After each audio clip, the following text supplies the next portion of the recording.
Bentornati sul canale per questo nuovo video. In questa miniserie di 4 puntate vi porterò in Tunisia, mio 62esimo paese visitato. In questo video esplorerò la Medina di Tunisi tra scorci pittoreschi, bellissime moschee e viste panoramiche. E arriverò poi a El Gem, dove ho visitato il terzo anfiteatro romano più grande al mondo. E fatemi dire che, nonostante noi italiani abbiamo il Colosseo in casa, anche questo è impressionante. Tra l'altro, entrambe le tappe sono patrimonio UNESCO dal 1979, quindi allacciate le cinture perché ci avventureremo in un bel viaggio che comprende edifici brutalisti, pucciosissimi gatti e treni tunisini. E iscrivetevi al canale per non perdervi tutti i miei prossimi video con consigli di itinerario, suggerimenti pratici e molto altro. E potete iscrivervi anche se non viaggiate. Oggettivamente viaggio in posti molto belli e alcuni di questi non sono per tutti. Quindi iscrivetevi così da aiutarmi a continuare a fare video come questo. Carissimi, buon pomeriggio e benvenuti in Tunisia.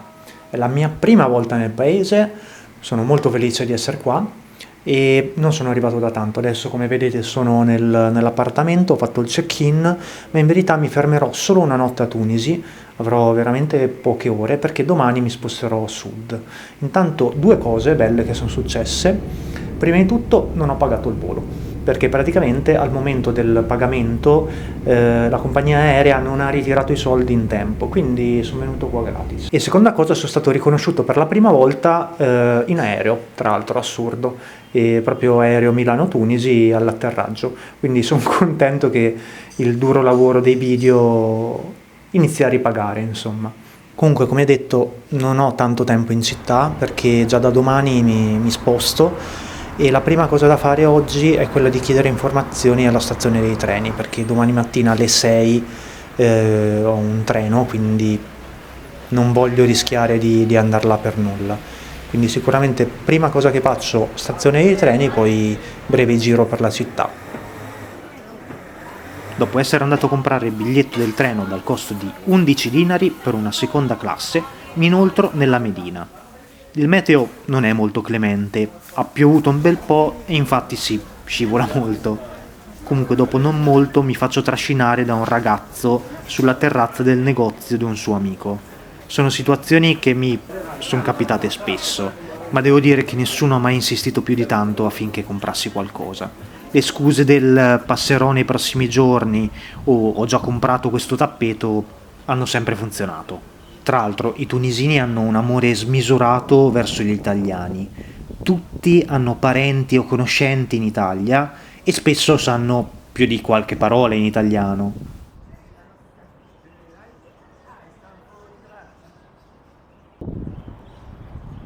Comunque, vista molto bella anche sulla moschea, e la prossima tappa, dopo essermi districato tra le strette vie, è proprio la Zaytuna Mosque, la principale moschea a Tunisi. Questa è stata fondata tra la fine del VII e l'inizio dell'VIII secolo ed è la moschea più vecchia della capitale. Venne poi ristrutturata nel IX secolo e pensate che molte delle sue colonne provengono da Cartagine, che si trova a 16 km da qui.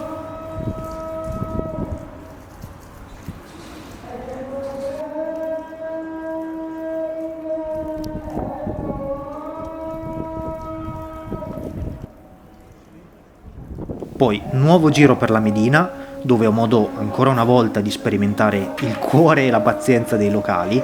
Nessuno si è tirato indietro alla mia richiesta di foto.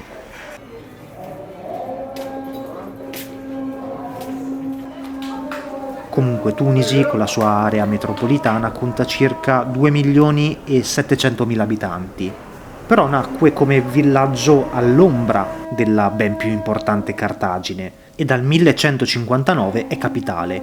Venne confermata capitale da varie dinastie fino ad arrivare all'indipendenza del paese nel 1956. Interessante è il fatto che dalla seconda metà del XIX secolo la città divenne sempre più ambita dagli europei e in particolare dagli italiani. Questo e gli scambi commerciali la fecero crescere finché non fu, tra virgolette, necessario demolire le vecchie mura per favorire l'integrazione allargando il centro.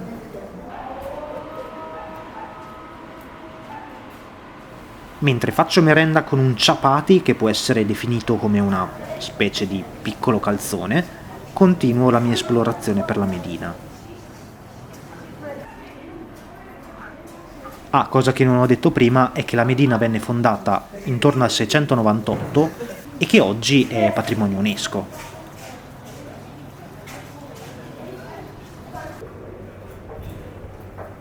Comunque con il calar del buio la Medina si svuota sia dai negozianti che chiudono baracche e burattini, sia dalla maggior parte delle persone.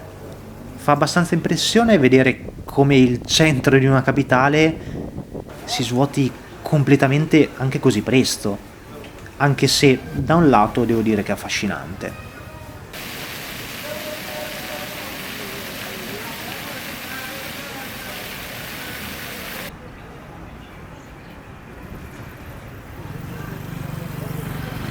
Poi passo davanti alla cattedrale di San Vincenzo de Paoli, che ho sempre trovato chiusa anche nei giorni successivi, e al teatro municipale.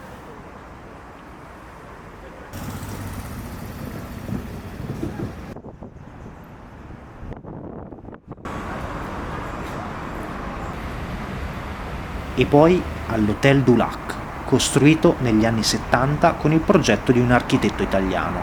Purtroppo è chiuso dal 2000, ma è comunque un simbolo del brutalismo africano. Sono molto soddisfatto, devo dire, di questo giro a Tunisi. Ovviamente sono pochissime ore per una capitale, per una città con così tanta storia, però mi è piaciuta, mi ha dato proprio una bella impressione. Le persone un sacco amichevoli. Ovvio che molti cercano di scucirti qualcosina, però basta un attimo essere attenti, accorti. Però la Medina è bella, è proprio bella. A me città arabe così mi fanno impazzire. Comunque è prestissimo, sono le 8 e tra poco andrò a dormire perché domani ho la sveglia molto ma molto presto. Quindi noi ci vediamo domani.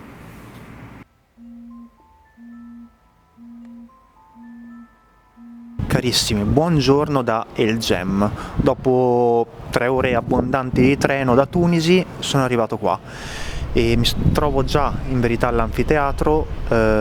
Prima però sono andato a chiedere un paio di informazioni per le prossime tappe, prima alla stazione dei treni e poi alla stazione di Louage, e penso che cambierò un attimino i piani per oggi, almeno sicuramente per oggi. Comunque questo anfiteatro è il terzo anfiteatro più grande costruito dai Romani. Al primo posto c'è ovviamente il Colosseo, mentre al secondo c'è il teatro in rovina di Capua.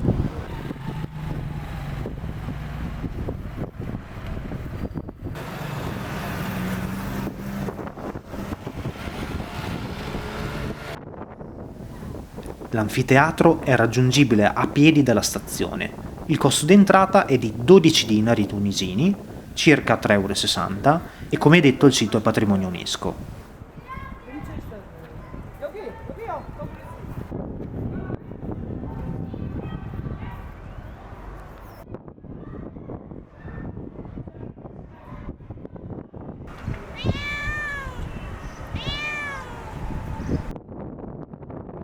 Qui i Romani costruirono una città su vecchi insediamenti punici, cosa che capitò per quasi tutti gli insediamenti romani del paese in verità.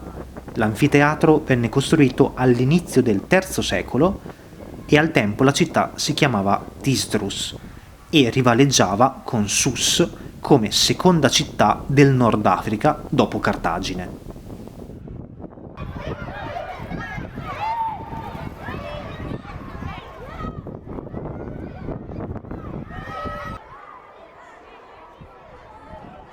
I resti in questa zona hanno rivelato laboratori metallurgici di lavorazione delle ossa, formatura e scultura, a testimonianza di quanto importante e avanzata fosse la civiltà a quel tempo.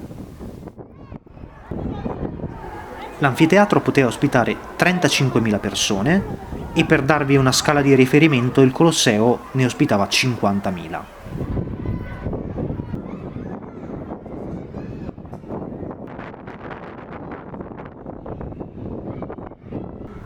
Anche questo veniva utilizzato per spettacoli di gladiatori e di carri, ma nei secoli successivi venne usato anche come fortezza dove i civili si nascondevano, prima dagli attacchi dei Vandali e poi degli Arabi.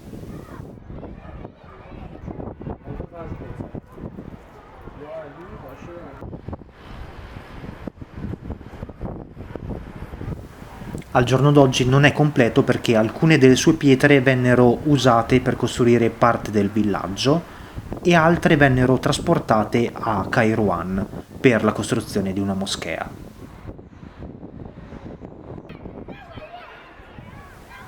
Posto molto bello e è sempre affascinante immergersi in luoghi così importanti dal punto di vista storico. A me fa viaggiare molto con la mente.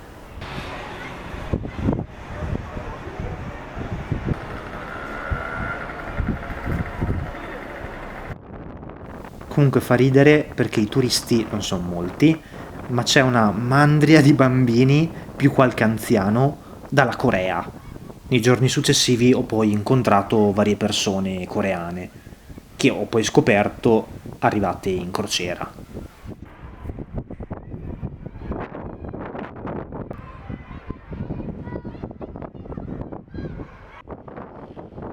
Particolare anche sentire il richiamo alla preghiera dentro il sito romano.